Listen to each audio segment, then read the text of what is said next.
When people think of Prescott, they most often think of Whiskey Row, the Courthouse Plaza, or the beautiful mountain scenery. But if you really want to understand the heart of Prescott and Arizona's beginnings, there is no better place to visit than the Sharlot Hall Museum. Ready for a tour? I'm Michelle Clustka, your host of The American Dream.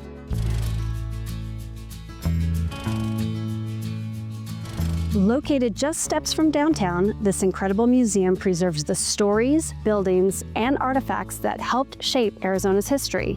From pioneers and ranchers to Native American cultures and territorial leaders, the past comes alive right here on these grounds. Today I'm here with Stuart Rosebrook, the executive director of the Sharlot Hall Museum. Sharlot Hall was kind of ahead of her time, at a time where women, their opportunities weren't quite the same as now. So she really made a difference and was an influential voice in Arizona's history. Can you tell me about? Sure, most definitely, Michelle. I think we have to look back at Sharlot Hall in some ways in Arizona, consider her like the Laura Ingalls of Arizona. Her parents left Kansas when she was 11 to resettle here in Prescott.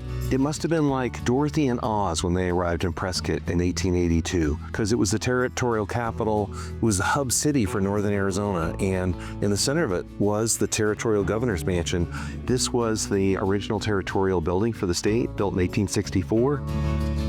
Charlotte's imagination, she kept notes and diaries growing up, and so from an early age she was very interested in everything around her, and that really drove her to become who she was as a territorial historian. And you know, she was one of the first women in America to hold a state or territorial level position when she became our territorial historian in 1909. She read voraciously, she was inspired by the ancient history that, you know, was all around her here in Arizona. So we know we have a very good archaeological wing here at Sharlot Hall Museum, which would really make her happy, because during her life she really championed the preservation and conservation of our history, but not just our current history, but our history going back thousands of years, as well as the history of the indigenous people like the Yavapai, our neighbors here in Prescott.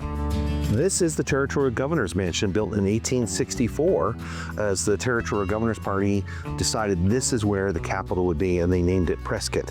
And the reason they built it here was they wanted to build something that represented the best of the new territory, and they would look down upon the new town that was being built. We are lucky to have this as the centerpiece of our museum, because Charlotte in 1927 made it her cause to save this building and to assure that it would be here for future generations.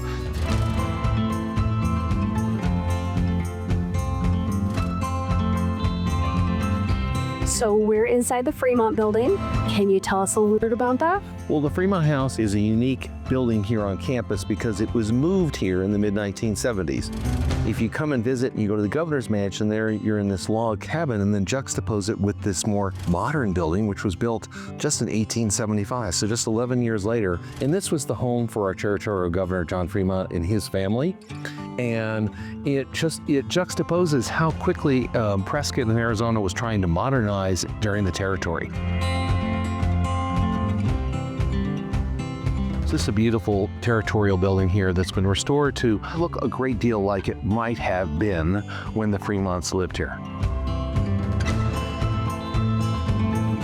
What do you have planned surrounding the 4th of July upcoming 250th celebration? We are bringing the 4th of July big to Sharlot Hall Museum this year, and we are going to have an event that'll be an annual event called American Heritage Day. We're going to bring in reenactors, brass band. We're going to read the Declaration of Independence as we did on July 4th, 1864. We're going to sing the national anthem. We're having fun and games, patriotic pie, hot dogs. It's going to be a big celebration. What do you think Sharlot Hall would be the most proud of if she were here and walked the grounds today? Well, I think first she would just be amazed at how beautiful the gardens and grounds are, how much care we've taken in terms of creating a museum in her honor. But I think what she'd be most proud of is that we've become a center of culture and history, of learning for generations of school children, families, our visitors from afar, and our Arizonans. It's really her legacy of learning for many years in the future. Well, and I want to thank you for taking the time today. Well, you're very welcome, Michelle. It's my pleasure. It's great to be able to share the history of Sharlot Hall Museum and our great city of Arizona.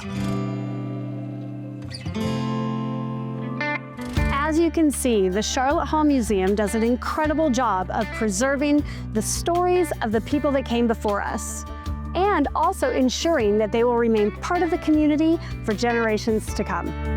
Thank you for joining me. I'm Michelle Clustka, your Prescott homegirl, and this is The American Dream.